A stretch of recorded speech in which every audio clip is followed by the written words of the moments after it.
Samantala, muli na namang nakaengkwentro ng barko ng Pilipinas ang puwersa ng China sa gitnaya ng resupply mission nito sa Iroquois Reef. Yan ang sentro ng balita ni Ryan Lisigues. Philippine ship 3007. This is Chinese Navy warship. China has indisputable sovereignty over Nansha Island and its adjacent waters, including Houtengjiao. You have entered the Houtengjiao's nearby waters of South China Sea without China's approval. Leave immediately. Leave immediately. Hindi nagpatinag ang barko ng Pilipinas na BRP Dato Rumapenet sa paulit-ulit na pagtaboy na ginawa ng barkong pandigma ng China na People's Liberation Army Navy na may bow number 572. Ito ay kasabay sa kanilang isinagawang resupply mission sa Iroquois Reef. Nakipagpalitan ang barko ng Pilipinas ng radio challenge sa dambuhalang barko. Pilit na pinapalis ng Chinese warship ang sinasakyan naming barko dahil wala daw silang ibinigay na pahintulot na pumasok sa inaang kinilang teritoryo. Chinese warship, this is BRP Dato Rumapenet, a Bureau of Fisheries and Aquatic Resources, vessel of the Philippine government conducting a local maritime patrol to ensure the safety and security of our fishing vessels and the natural resources within the Philippine EEZ, over which the Philippines has sovereign rights. You must take clear of our route. Biyernes ng umaga nang umalis ang barko ng Pilipinas, lula ng news team ng PTV mula Pag-asa Island patungo sa Iroquois Reef. Inabot ng halos 12 oras ang biyahe ng barko. Pagputok ng araw kinabukasan, araw ng Sabado, bumungad ang nagkukumpulang mga Chinese militia vessel na hindi bababa sa 20. Mga kaway at ngiti mula sa mga mangingisda ang sumalubong sa barko ng Pilipinas sa kanilang pagdating sa Iroquois Reef. Kwento ng ilang mangingisda, malaking hamon daw para sa kanila ang presensya ng naglalakihang Chinese militia vessel sa West Philippine Sea. Si Richard, ilang dekada ng mangingisda. Mula Mindoro, ang Iroquois Reef daw lagi ang kanilang destinasyon dahil sa sagana ang lugar sa isda. Pero iba na daw ang sitwasyon mula nang magsisilputan ang naglalakihang barko ng China.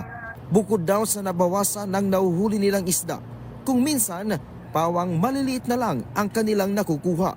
Kung minsan ay itinataboy pa daw sila ng mga ito. Pero sa tagal na daw ng presensya ng mga barko ng China, nasanay na din daw sila sa mga ito at nawala na ang kanilang takot. Ang inaano namin, hindi rin kami natatakot sa kanila. Kami na lang kung saan nag-iwas. Siyempre, sa amin, pangangawi lang kami, hindi tulad na sa kanila, barko, sinasakyan nila. Kami na lang umaalis. Si Abel naman hindi daw maintindihan ang dahilan ng pananatili ng mga dayuhang barko sa teritoryo ng bansa. Pero tulad ni Richard, hindi niya na lang daw iniintindi ang presensya ng mga ito. Para kasi sa kanya, mahalaga na makapaghanap buhay siya para may kitain para sa pamilya. Siguro ang iba mayroong gumagamit ng sudyong. Yung iba nakapundo lang, hindi man nag-aalis sila. Hindi rin kami natatakot dahil atin naman to eh. May karapatan naman tayo dito eh. Pero kung Coast Guard ng China, ay takot kami. 11 mother boat ang binigyan ng BIFAR ng tig-1 toneladang krudo. Bukod dito ay namigay din ng gamot, bigas at grocery pack ang BIFAR sa mga mangingisda. Masaya ang mga Pinoy na mangingisda sa presensya ng mga barko ng Pilipinas sa WPS. Mas maganda sir. Mas gusto namin yan. Bakit? Ay, siyempre, lagi kami nakakita dito mga nabal natin o mga katropa. Parang kakamping. Oo. Ibig sabihin, hindi na kami nag-aalangan sa mag-ikot-ikot kahit saan. Oo, mas mahalaga yun sa amin na may darating na barko dito na kampi natin. Maluwag sa kaisipan namin na parang may nag-kampi sa amin na kapwa natin na Filipino. Sir, malaking bagay ba sa inyo yung tulong na binibigay? Isang tonelada din yung binibigay sa inyo ng gasolina, diesel? Ay malaking tulong sirang binibigay nyo sa amin. Tutulad talaga.